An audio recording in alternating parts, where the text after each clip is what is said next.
mas nós estamos numa outra realidade, que é reforçar a nossa região como grande exportadora de commodities. Isso coloca os nossos países muito mais para competir do que para cooperar. A América Latina, por exemplo, muito fragmentada, não vai conseguir se posicionar enquanto região. A integração regional foi um projeto político e econômico na região. E acho que ela começou mais ou menos nos anos 60 e depois foi se configurando em diferentes formas.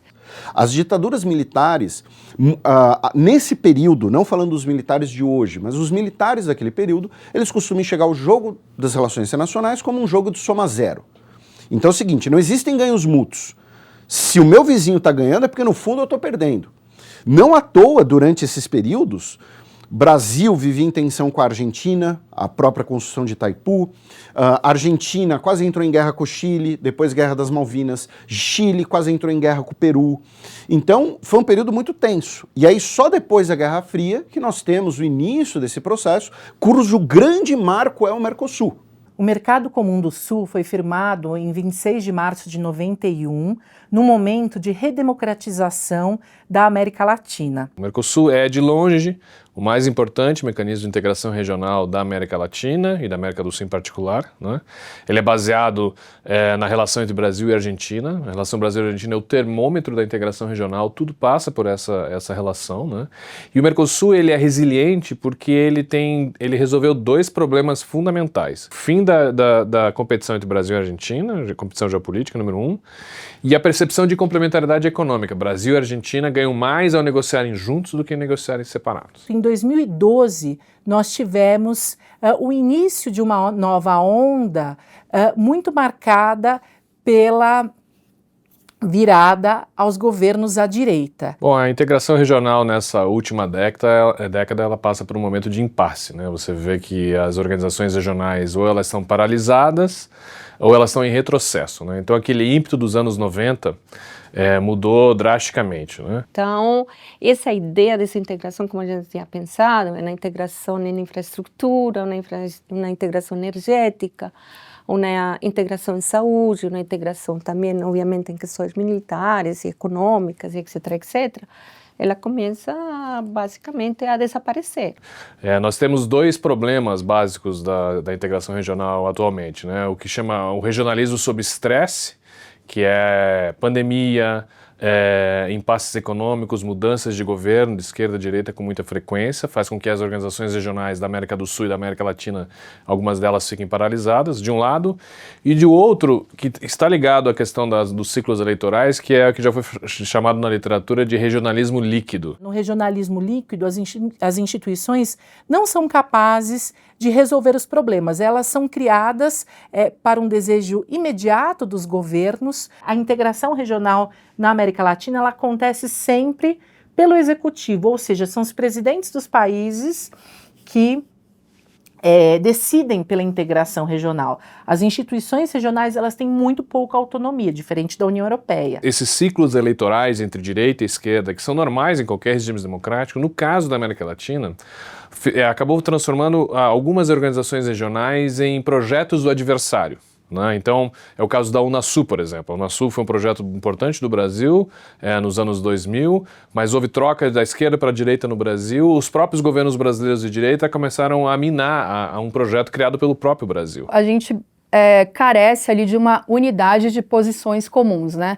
Então, às vezes, há muito bate-cabeça, não há acordo. Depois do fato de alguns países já partirem para um alinhamento direto com os Estados Unidos, impede, por exemplo, de aprofundarmos as nossas relações e as próprias organizações regionais históricas, como o próprio Mercosul. Enquanto alguns países defendem o multilateralismo, como o próprio Brasil, e vem, claro, fazendo parcerias com países mundo afora e mesmo negociando com a União Europeia, atualmente o governo da Argentina, ainda que esteja no Mercosul e avance para o acordo com a União Europeia, focaliza a sua ação entre Europa e Estados Unidos, sobretudo Estados Unidos. Essa divergência de prioridade na política externa acaba dividindo muito a prioridade de nossos países. A gente, em alguns momentos, funciona como irmão mais velho de alguns países aqui da região, né? É tudo para dizer que vários países acabam se inspirando um pouco no que acontece no Brasil. Quando o presidente brasileiro assumiu a atual presidência, os primeiros países a ele visitar foi Argentina e Uruguai. Ao longo do atual governo brasileiro, nós percebemos um desejo iminente em ser novamente um líder regional. Eu acho que durante muito tempo foi. E eu acho que teve esse papel preponderante, sobretudo que tinha um papel muito importante, que era um papel de dirimir conflitos, de cooperar com os outros países, sem falar nos anos 2008, 2009, que teve um papel econômico bastante importante, por exemplo, com o papel do BNDES na região, etc. O Brasil, infelizmente, está com bastante dificuldade de conseguir liderar, especialmente uma resposta conjunta da região a ingerências ou violações, abusos, como foi o caso da operação dos Estados Unidos no início de janeiro na Venezuela. Eu acho que esse ciclo político e esse momento político não tem um reconhecimento tão especial para o Brasil, porque ser potência não é só você sentir potência, que os outros te reconheçam como potência. E toda vez que você tem liderança, você tem responsabilidades e também você tem críticas em relação a essa liderança. Então, do ponto de vista do discurso diplomático oficial, liderança regional não é algo colocado, né? E o Brasil sempre está nesse impasse, assim. Se o Brasil não age muito ativo na região, né, em crises políticas nos países vizinhos, em crises econômicas nos países vizinhos, o Brasil é criticado pela ausência. Se o Brasil age muito, ele é criticado pelo subimperialismo, né, que é você agir de uma forma muito dura com os países da região, né? Então o Brasil sempre tem um pouco de dificuldade nesse posicionamento. E para você ser um líder regional, você precisa de dois aspectos. Você precisa ter poder normativo, ou seja, você coloca as regras, olha, na questão política, na democracia, nós vamos tratar desse jeito. Na questão de integração de comércio, nós vamos tratar desse jeito. E os outros aderem às regras. O segundo aspecto é capacidade econômica. Você precisa gerar ganhos coletivos para a região.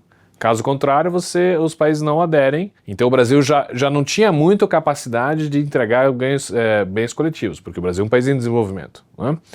E aí você tem as crises econômicas pelas quais o Brasil passa, então você diminui muito isso. Então, acho que ainda tem um papel para cumprir, só que não é naquela potência que a gente poderia ver antes, mas ainda, eu acho que é super importante, porque o Brasil que participa do G20, que trouxe na COP30, que tem uma representação nos BRICS, que tem um papel muito importante nas negociações internacionais, que defende o multilateralismo, que tem voz internacional e que é escutado e que é respeitado. Atualmente nós temos governos conservadores, muitos liberais, que aliás pouco confiam ou pouco apostam nas instituições democráticas.